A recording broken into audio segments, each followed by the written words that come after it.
I got to be honest.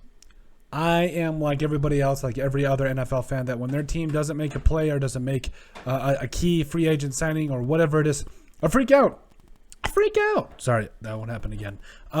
I lose my mind a little bit because I want my team to go out there and sign J.C. Jackson. I want my team to trade for Deshaun Watson, but sometimes it doesn't happen. Sorry for yelling in the microphone there, but there is times when, especially as a Vikings fan and as a Raiders fan, I just sit here and I'm like, really?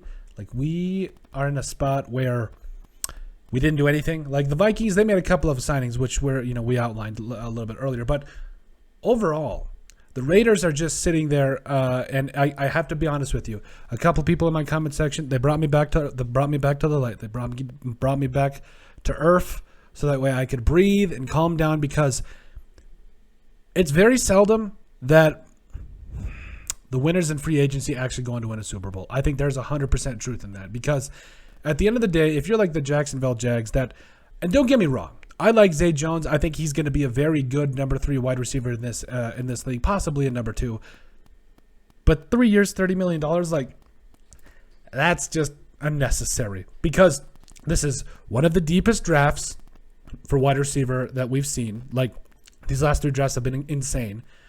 There is still some other good talent on this. It's not like it's, they're driving up the price for no reason. But overall, I feel like the Raiders, the biggest thing I've taken away from the Raiders the last couple of days, they're searching for value. And you're probably thinking, what does this Yahoo mean when he says searching for value? Listen, I feel like there's a couple of different types of free agency signings. There's the boom, the J.C. Jacksons of the world, the trading for Deshaun Watson, the trading for Patrick Mahomes. But I think overall, there are 2 sides. And then there's the other side of the free agent signings, the other kind of free agent signing that it's like, okay, you get a solid player for solid money. Phillips going to the Vikings. Also, Jordan Hicks, I thought that was a solid value signing. And obviously, I tell you, we made a video about, Dave Ziegler's history when it comes to free agency and the draft.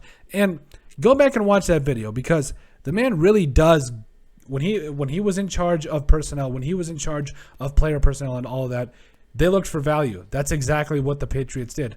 And we're not going to bring up our whole graphics, because I'm sure you guys are tired of all the graphics we bring up. But overall, we saw players like Kendrick Bourne come in and sign a 3-year, $15 million deal, and he had, 50 catches, 800 yards, and 5 touchdowns? I mean, $5 million a year, and you're getting that kind of production? Boom, value. Defensive tackle, Devon Godchow. That's not great. Sorry, I know. 2 years, $15 million, 64.4 PFF grade. This is all last year, by the way. 65 tackles, also had a sack. Jalen Mills, getting up there a bit, kind of, in age, but signed him to a 4-year, $24 million deal.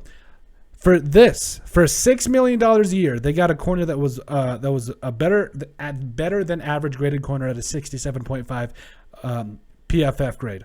Also, the year before that, Damiere Byrd, I think he was like a 1-year, $1.6 million deal, 40 catches, 600 yards, and a touchdown. That's solid number 3 wide receiver numbers. Also, Adrian Phillips, 3 years, $12.75 million. He had 92 tackles that year and an 80.5 PFF grade. Listen, this is just the latest example of what Dave Ziegler brings in and what the Patriots organization brings in. Nobody talks about this. J.C. Jackson was undrafted. He was undrafted. So these guys have the ability to find these guys that are both undrafted, and they have the ability to find these guys that will come in and give you value. That's what it's all about. Yes, would it be nice to go out and sign J.C. Jackson? Would it be nice to go out, trade for Deshaun Watson? Yeah, but overall, that's not what it really should be about. What it should be about is, okay, the Raiders have a couple of key needs at guard. They have a couple of key needs, to O-line, we should say. They have a need a wide receiver. I mean, last time I checked, there's still some wide receivers on the board. Marquez Valdez-Scantling, I don't believe he's signed with anybody off the top of my head. But overall, like I said, there is still a lot of things going on here that when it really comes down to it, there is a lot of value. There is a lot of still players left on the board that you don't have to sign for $15 million. Raiders, Colts, Texans, and Bears are all in on Marquez MVS. Let's do it that way. Because, again, the name of the game is value.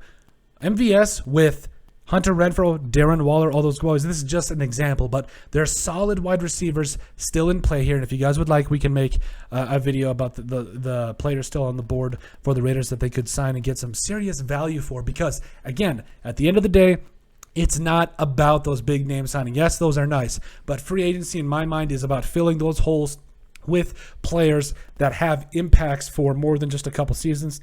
There are players that, yeah, you pay a little bit of a shiny nickel for, but you don't have to give them the full dollar like you do with some of those other big name guys. You've got what? A need at O-line, corner, wide receiver, I would say outside linebacker to a degree, maybe.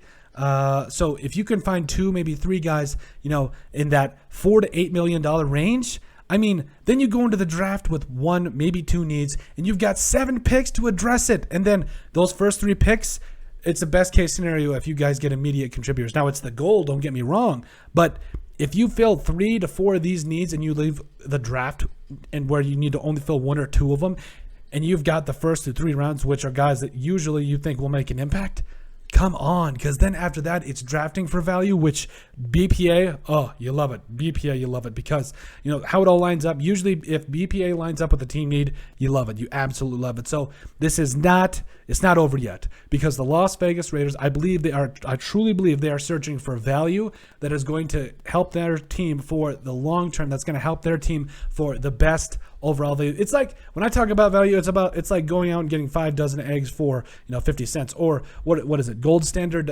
protein for like $5. Now there's probably something wrong with Gold Standard if it's only $5, but I'm just kidding. The point of the matter is you go out and get value, or steaks that are on sale. Anybody but me? Come on. Everybody loves an on sale steak. But again, I do think it comes down to going out there, getting the deals that best fit the team and that mean that they can get more bang for their buck. I believe that's truly what it comes down to. But let us know what you guys think. Make sure you guys like and subscribe down below. Leave a like and a comment. It helps people find the show. I would greatly appreciate all the support that we've gotten and continue to get. You guys are all truthfully awesome. We love every single one of you. In the description down below, you find all of our social media platforms. So give us a like and a follow there. Also give us a listen and sub on iTunes. And finally, if you have anything else you'd like us to cover, send us an email at thesportsbp@yahoo.com or put in the comment section down below and we would love to cover it. But let us know what you guys think about the Las Vegas Raiders that are searching for value.